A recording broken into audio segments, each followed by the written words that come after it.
जानहु जबहि जीव जग जागा। जब सब विषय विलास विरागा। जानहु जबहि जीव जग जागा।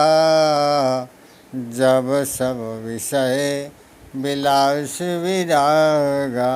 गोस्वामी तुलसीदास जी महाराज कहते हैं कि इस संसार में वही जीव जागृत है जो सभी विलासता विषय वासनाओं से विरक्त हो गया है और मोह माया में फंसा हुआ जीव सोया हुआ है।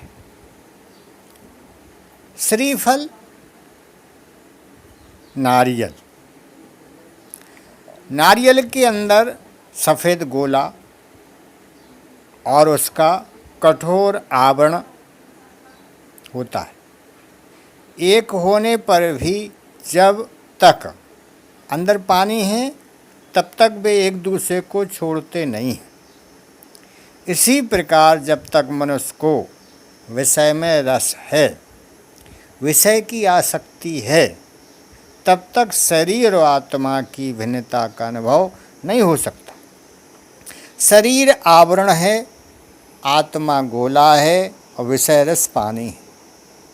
संसार की किसी भी वस्तु में जब तक रस है तब तक शरीर और आत्मा की भिन्नता का अनुभव नहीं हो पाता है। शारीरिक उपभोगों में आनंद नहीं है, वास्तविक आनंद आत्मा में है। आत्मा ही आनंद स्वरूप है। नाम रूप का मोह जब तक नहीं छूटता तब तक आत्मा और देह की भिन्नता समझ में नहीं आती है।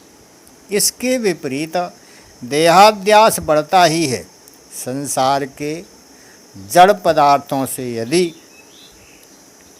अतिशय स्नेह करोगे तो जड़ाध्यास देहाध्यास बढ़ता ही जाएगा। वैराग के बिना ब्रह्म ज्ञान स्थायी नहीं हो पाता है। ब्रह्म ज्ञान की बातें करने वाला, धन और प्रतिष्ठा से भी प्रेम करने वाला सच्चा ज्ञानी नहीं है। सच्चा ज्ञानी तो वही है जो ईश्वर से प्रेम करता है, ईश्वर के बिना संसार के जड़ पदार्थों से स्नेह हो जाता है और वह शरीर से भिन्न आत्मा को नहीं देख सकता है। ब्रह्म ज्ञान प्राप्त होने पर यदि सांसारिक विषयों में भी मोह होगा तो उसे ब्रह्मानंद प्राप्त नहीं होगा। ब्रह्म ज्ञान होने के बाद ईश्वर से प्रीत होने पर ही ब्रह्मानंद प्राप्त होता है। ज्ञानी पुरुष को चाहिए कि किसी भी वस्तु से वह स्नेह ना करे, आसक्त ना हो, किसी वस्तु का संग्रह ना करे।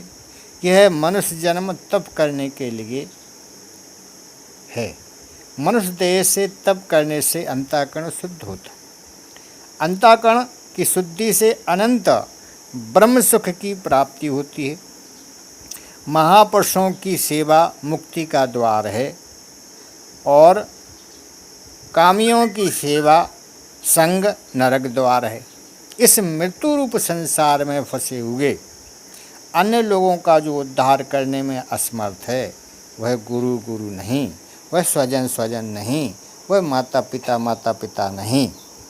अर्थात वह मनुष्य गुरु स्वजन माता पिता होने के योग्य नहीं है, अपात्र है। योग वासिष्ठ रामायण में ज्ञान की 7 भूमिकाएं बताई गई हैं। स्वेच्छा, सुविचारणा, तनुमानसा, सत्वापत्ति, असंशक्ति, पदार्थ भावनी, तुर्यगा। स्वेच्छा क्या है? आत्म कल्याण के हेतु श्रोत्री और ब्रह्मनिष्ठ गुरु की शरण में जाकर उसके उपदेश अनुसार शास्त्रों का अवलोकन अध्ययन करके आत्मविचार और आत्मा के साक्षात्कार की उत्कृष्ट इच्छा करना ही स्वेच्छा है। सुविचारणा है सद्गुरु कथित उपदेश वचनों का और मोक्ष शास्त्रों का बार बार चिंतन विचार करना सुविचार है। तनुमानसा श्रवण मनन और निध्यासन के शब्दादि विषयों के प्रति जो अनासक्ति होती है और सविकल्प समाधि में अभ्यास से बुद्धि की जो तनुता सूक्ष्मता प्राप्ति होती है वह तनुमानसा है।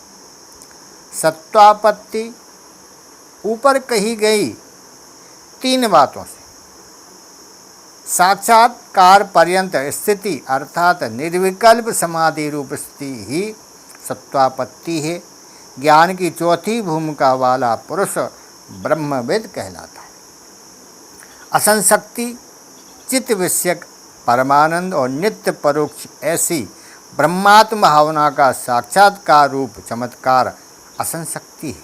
इसमें अविद्या तथा उसके कार्यों का संबंध नहीं होता है, अतः इसका नाम असंशक्ति है।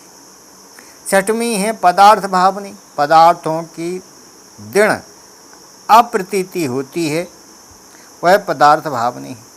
और 7वीं है त्वरेगा। तीनों अवस्थाओं से मुक्त होना त्वरेगा है। ब्रह्म को जिस अवस्था में आत्मरूप अखंड जाने वही अवस्था त्वरेगावस्था है। जागृत स्वप्न सुषुप्त और त्वरेगावस्था ये अवस्था है। इन 7 भूमिकाओं में से प्रथम 3 भूमिकाएं साधन कोट की हैं और अन्य 4 ज्ञान कोट की हैं। 3 भूमिकाओं तक सगुण ब्रह्म का चिंतन करो। ज्ञान की 5वीं भूमिका तक पहुंचने पर जड़ और चेतन की गिनती छूट जाती है और आत्म अनुभव होने लगता है। आत्मा शरीर से भिन्न है। इस भूमिकाओं में उत्तरोत्तर देहभान भूलता जाता है और अंत में उन्मत्त दशा प्राप्त होती है। हरि ओम।